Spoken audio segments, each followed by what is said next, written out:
कि कहानी बड़ी रोचक है। कहानी क्या है समझिएगा, सुनिएगा। कि एक हिंज नामक एक युवक है, और जो हिंज नामक युवक है उसकी पत्नी के कैंसर है। अब पत्नी के कैंसर है तो पति तो बेचारा आधा कैंसर पीड़ित वैसे ही हो जाता है। पत्नी के कैंसर है, हिंज बड़ी दुविधा में है, और दुविधा यह है कि वो जो दवाई है वो दवाई उस शहर में एक ही मेडिकल स्टोर पे मिलती है, और वो जो मेडिकल स्टोर वाला है वो उस दवाई का, जैसे एमआरपी दवाई की 200 रुपए ही है, खर्चा 200 रुपए ही है, ठीक है ना, लेकिन $200 है। क्या है? $200, ठीक है ना। तो $200 उसका खर्चा है उस दवाई का, जो कैंसर की दवाई है, लेकिन उसका विक्रेता एक ही दुकानदार, मेडिकल स्टोर एक ही है। अब जिसका एक अधिकार हो जिस चीज के ऊपर, वो आनंद लेगा साफिया, वो उसकी मनमर्जी की कीमतें वसूल करेगा। समझ रहे हैं आप? भाई जियो शुरुआत में फ्री में आया, फिर आप जियो आपसे कीमत ले रहा, आपको देना पड़ेगा। नेटवर्किंग बहुत गजब का है, गांव में टावर जियो के सिर्फ, और बाकी के टावर ही नहीं है। तो अब आप मजबूर हो, आपको देने पड़ेंगे, क्योंकि ऑप्शन नहीं है। बीएसएनएल को वैसे खत्म कर दिया हम लोगों ने, सरकारों ने। तो जब कोई चीज की मतलब प्रभुत्ववादी हो जाता है ना, वहां फिर हमारी मनमर्जी कीमतें लगाई जाती हैं। और प्राइवेट जो निजीकरण होता है उसमें यही होता है। आप सब लोग गवर्नमेंट की तरफ क्यों आना चाहते हैं, निजीकरण की तरफ क्यों नहीं जाना चाहते हैं? क्योंकि वहां शोषण है, वहां एकाधिकार है। जैसे यहां हो रहा है कि 200 रुपए की दवाई है और 2000 रुपए वसूल कर रहा है, $2000 वसूल कर रहा है। तो $200 के स्थान पे वो कह रहा है कि $2000 दे दो, दवाई दे दूंगा, वरना दवाई नहीं दूंगा। कितनी बड़ी बात है साहब। $200 की दवाई की $2000 10 गुने एक्स्ट्रा हो गए। ये होने वाला है, ये सब जगह होगा।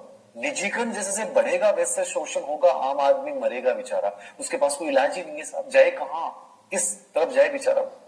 बड़ी विडंबना है। ये देख लेना आप, बीएसएनएल जैसे से खत्म होगी, तुम लोग मजबूर हो जाओगे, तुम्हें महीने के 1500 रुपए भी देने पड़ेंगे। जाओगे कहां पे?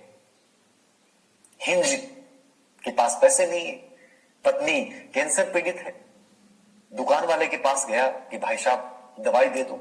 दुकान वाले ने कहा कि $2000 ला और दवाई ले। बोले साहब इतने तो पैसे नहीं है, मेरे पास $1000 है, मुश्किल से एकत्रित किए, आप आधे पैसे ले लो और आज मुझे दवाई दे दो, मेरी पत्नी सही हो जाएगी, वो आधे पैसे में बाद में दे दूंगा।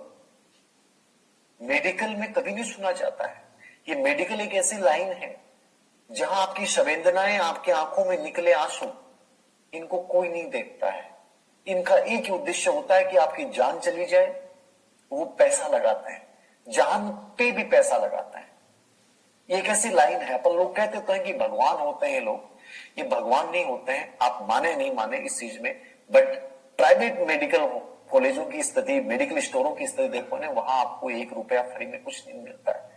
मनमर्जी की कीमतें लगाई जाती हैं। इमरजेंसी में आप लोगों के से पता नहीं क्या क्या लूटा जाता है।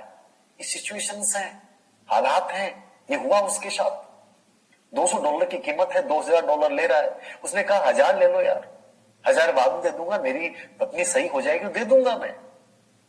लेकिन नहीं माना। मेरी पत्नी चाहे सही हो या नहीं हो, मुझे इस बात से कोई मतलब नहीं है, तू तो मेरे को पैसे दे और दवाई ले। हिंज बहुत गिड़गिड़ाया, मान जाओ यार, मान जाओ, मेरी औरत है, गरीब आदमी हूं, सब कुछ बेच दिया तब 1000 आए हैं। नहीं, खूब गिड़गिड़ा लिया, खूब रो लिया, लेकिन उस दवा विक्रेता पे कोई प्रभाव नहीं पड़ा। लौट आता है घर पे लौटता है, पत्नी के विवश चेहरे, मायूस चेहरे और मृत्यु शैया पे सोई अपनी धर्म पत्नी को देखता है, विचलित हो जाता है। ये दुनिया कैसी है? यहां मौत के भी सौदागर बैठे हैं। रात को सोता सोता नींद नहीं आती है साहब।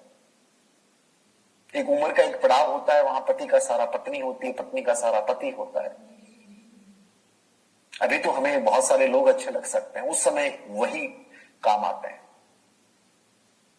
रात को सोचते सोचते 12 बजे और विचार आया, आक्रोश उत्पन्न हुआ, गया, उठा, खड़ा हुआ और उस दुकान वाले का जो ताला था उसको तोड़ा और तोड़ के दवाई निकाल के ले आया।